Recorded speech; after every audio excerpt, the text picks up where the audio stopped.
Hi, I'm Donna Jordan from Jordan Fabrics. Today, I'm going to show you how to make a quilt. It's called Spangled. I've had a lot of requests to make this pattern, and I could see why, because it's very interesting. It's got these star shapes in it, and I would really like to see how this is done. And I'm going to try it in a different color combination.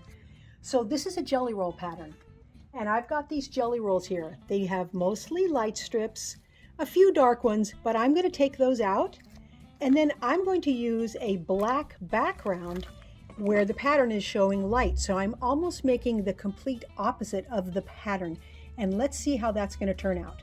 One of the things I like best about Cozy Quilt Designs patterns is that they come with multiple sizes.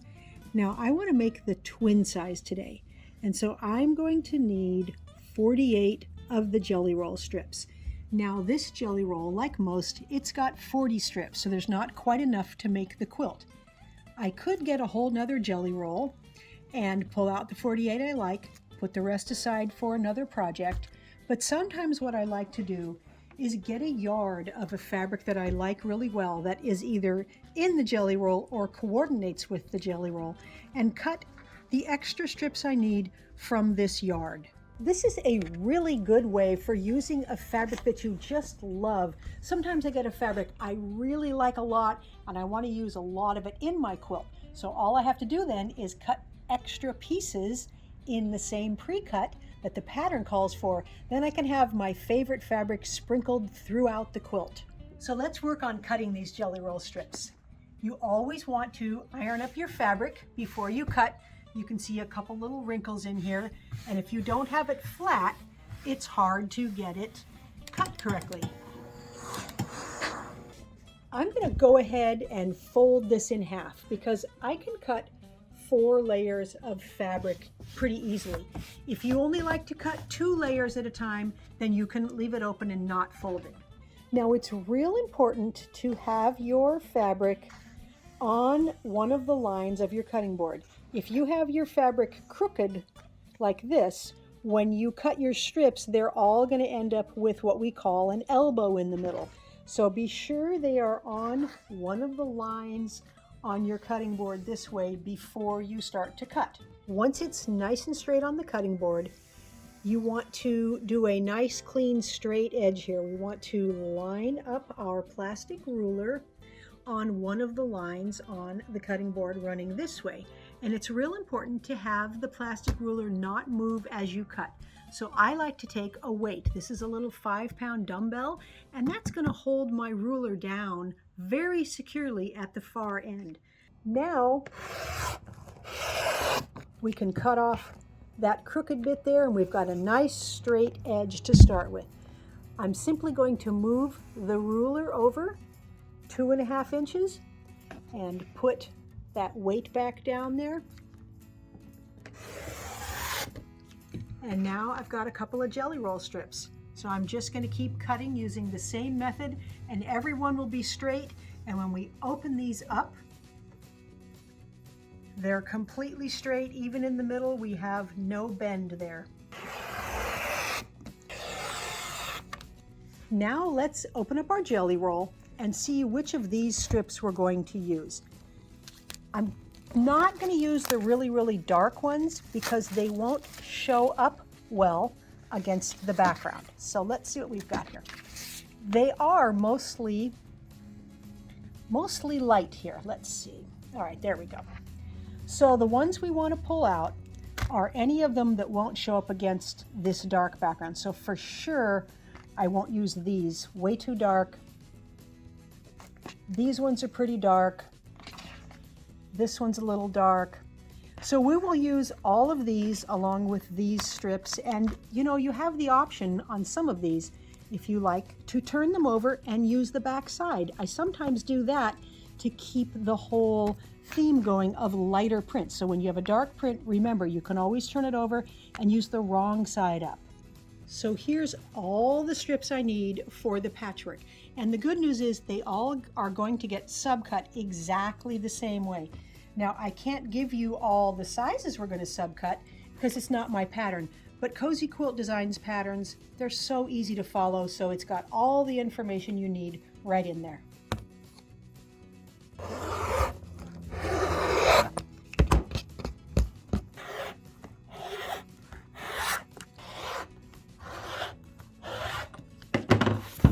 So that is all the cutting we need to do with our jelly roll strips. Now we can move on to cutting the background. For our background, we have options here. We can either use yardage or we can use 2.5-inch strips. We can use a jelly roll. If you use yardage, you're going to cut it up into jelly roll strips. And so I'm going to save myself a little time by using these here. Now these are all black. These are all black batik. It looks like a solid, it's almost solid, and I will often mix batiks along with prints. So this will make a really nice background, and all we have to do is make a few simple subcuts.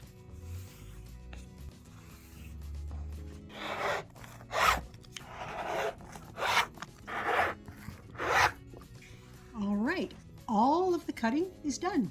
The next step is to mark a diagonal line on the back of both of these smaller background pieces here. Now, this one, I'm going to line it up on 2 of the lines on my cutting board. Then I'm going to take my plastic ruler, which has lines on it, because I want to draw from this corner down here. But it's hard to get the angle perfect. I don't know what the angle is, except for I've got 45-degree angles on my ruler here. So here's the 45-degree angle, and I can see it looks like a 45-degree angle there. And so I'm just going to slide this down so I can see the corner and draw a light line here. Now I'm using a chalk pencil. I'm using a white chalk pencil because I've got dark fabrics here. Obviously, if your background was light, you could use a dark pencil on it, but you want to keep the line fairly light. You don't need to do a real dark, heavy line. Now these smaller squares, they're pretty easy. We can just go from corner to corner, just like that. So I'm going to go ahead and mark them all up. All right, I've got all the pieces we marked and all the printed strips, taking them all to the sewing machine. Let's start with these. This is the smaller of the rectangles here. So we're going to take one of these and one of these marked pieces, and this is going to go right on top of that piece, and we're going to want to stitch right along the drawn line. So I'm going to turn it here, and I'm going to make sure everything is matched up. And if we were to lift this up, we would see that that line ends right in the corner there. Now I'm going to stitch right on the line, or even a very hair towards that side of the line, and I'll show you why.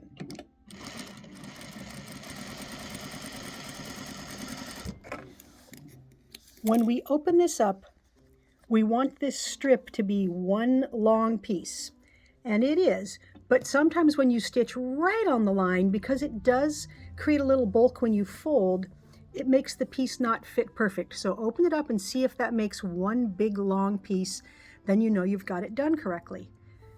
The next piece we need to sew is the square on the longer rectangle. Now this one's real easy. It just fits on right here. And again, stitch right on that line or slightly to the outside of it.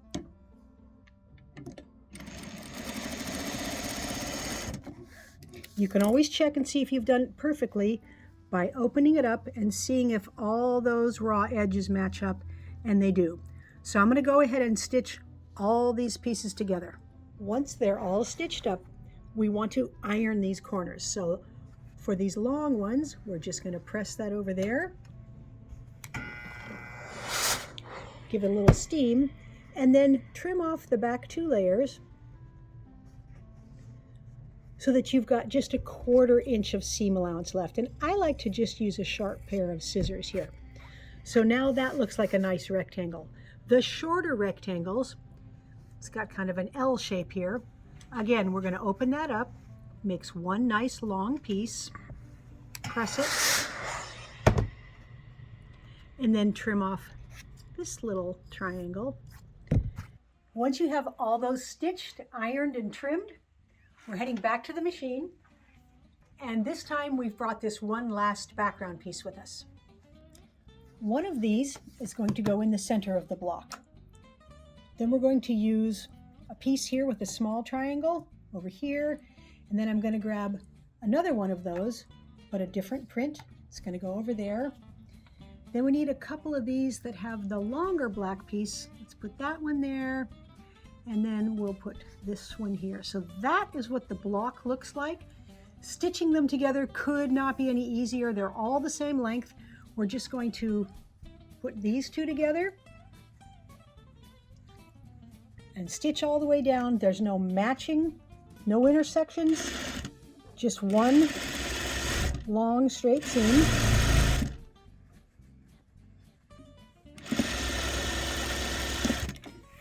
And all of the seams are going to be pressed towards the center of the block. So I'm pressing it this way. I'm just opening it up and pulling my fingernail or even the pad of my finger right down that seam. Now this would go back here. So now we'll put that piece on there. Again, nothing to match. All you have to do is get the corners lined up, stitch all the way down, and again press towards the center.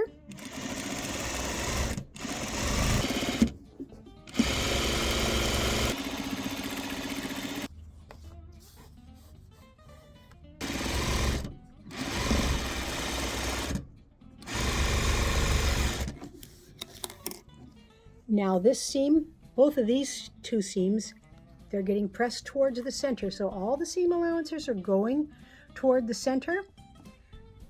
Now all I have to do is give it a quick press and make all the rest of the blocks exactly like this. Okay, I've got all the blocks done and I'm ready to start laying out the quilt. It's very easy to lay it out. The blocks just go two different ways. The first one goes up, the next one goes sideways. Then we go up, and then we go sideways. And then I'm going to keep laying them out until we see that secondary pattern start to pop out. Now we've gone from this to this. It's quite a bit different. It almost looks like a completely different pattern. I'm always interested to see what happens when you play around with color values. And this has a completely different look. You still see these big stars, but the secondary pattern with the dark, it's just a little bit different than what shows on the pattern. Now, I'm going to sew the blocks together, get a couple borders on it, and get it onto the quilting machine. I've got the top all done, it's on the machine, and it's time to pick out a thread color. Now, the quilt is all neutrals, so any of these colors will work. And so let's take them up to the quilt and see what looks the best. So I normally like the thread to blend in with the patchwork very well. And I still want it to blend in here, but I'm thinking I might actually use the black. So the black, it's going to blend with all of these prints. It's really not going to show, it's going to show a little bit there. It's going to show a lot in the border, but it's not going to show in this nice deep background we've got. This is another good color, very neutral. Now that's not going to show in really any of the lights, but it's going to show quite a bit here, and I think that might fight with that. Now this is a good one that's right in the middle. It's still going to show a little in the black, won't show in the light, but you know what? I'm going to try to be brave. I'm going to go with the black. For the quilting pattern, I wanted something that was a little bit fancier. This is very ornate. It's called Simply Whimsical, and I really like it because it's got some flower shapes, nice leaves, and I like these circle parts.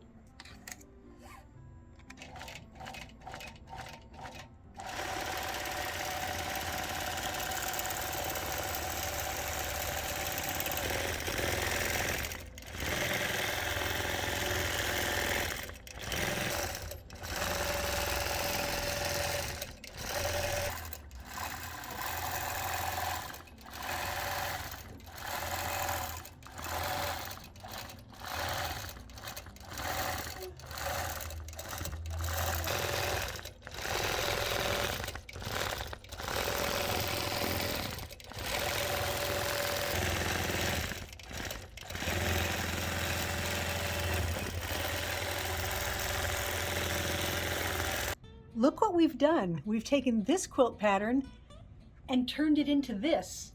Now you can really see these windmills right here. It's almost like they're light and they're being framed by all this dark. It really makes them pop. I gotta say, while I was stitching it, I really wasn't sure how the quilt would turn out. I wasn't sure if I liked it because the dramatic color change between the dark and light is so much different than what the pattern shows.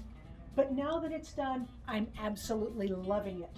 I like the quilting pattern, which blends in very nicely in the patchwork, but on the borders and on the back, so the back, I used the same solid fabric that I used on the border, and this is a quilt all by itself. So if someday you want to have a different look on your bed, you can flip the whole thing over and get a completely new look.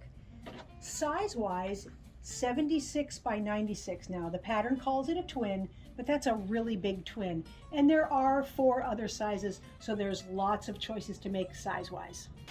Thanks for watching our tutorial today. We hope you enjoyed it. Now, we're gonna have a quilt giveaway. This is one called Lake Views, and we did a tutorial on how to make this.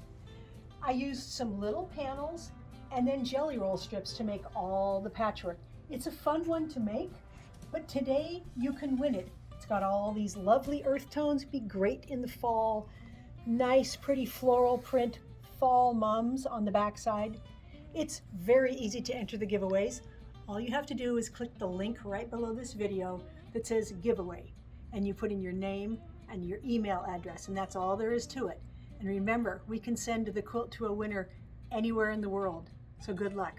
Now, if you like our videos and you want to support us, the best thing you can do is subscribe to our YouTube channel. That really helps us out.